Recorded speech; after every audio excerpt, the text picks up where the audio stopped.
రాష్ట్రంలో pollution control కు ప్రత్యేక చర్యలు తీసుకుంటోంది సర్కార్.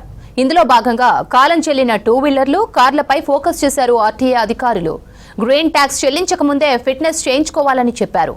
కొత్త రూల్స్ అమలుకు ఆర్టీఏ కసరత్తు చేస్తోంది.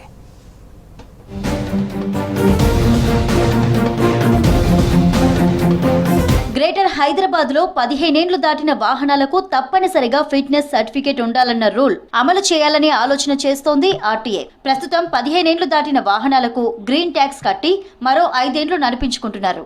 ఇక నుంచి గ్రీన్ ట్యాక్స్ కు దరఖాస్తు చేసేవారు తప్పనిసరిగా ఫిట్నెస్ సర్టిఫికేట్ తీసుకునేలా రూల్స్ సవరించే విషయాన్ని పరిశీలిస్తున్నారు ఆర్టీఏ ఆఫీసర్స్. కాలం తీరిన వాహనాల వల్ల సిటీలో కాలుష్యం పెరుగుతుందని, ఢిల్లీలో ఏర్పడిన పరిస్థితులు మన దగ్గర ఏర్పడకుండా ఉండాలంటే కఠిన చర్యలు తీసుకోవాల్సిందేనని అంటున్నారు అధికారులు.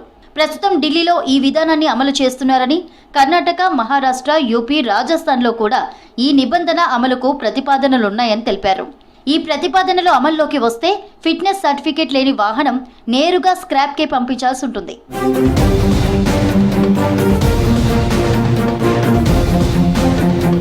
గ్రేటర్లో కాలం తీరిన వాహనాలు అన్ని రకాలు కలిపి 20 లక్షల వరకు ఉంటాయని అంచనా.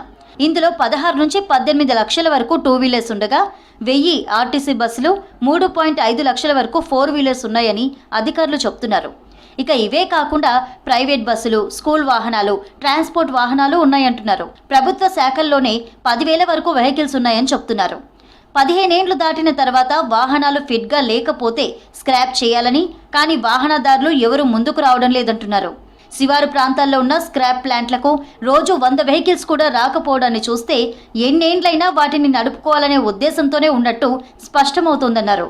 60% మందికి పైగా వాహనదారులు గ్రీన్ ట్యాక్స్ కట్టకుండానే వాహనాలు నడుపుకుంటున్నారని తమ దగ్గర లెక్క ఉందని, త్వరలో వీటిపై స్పెషల్ డ్రైవ్ నిర్వహిస్తామని తెలిపారు.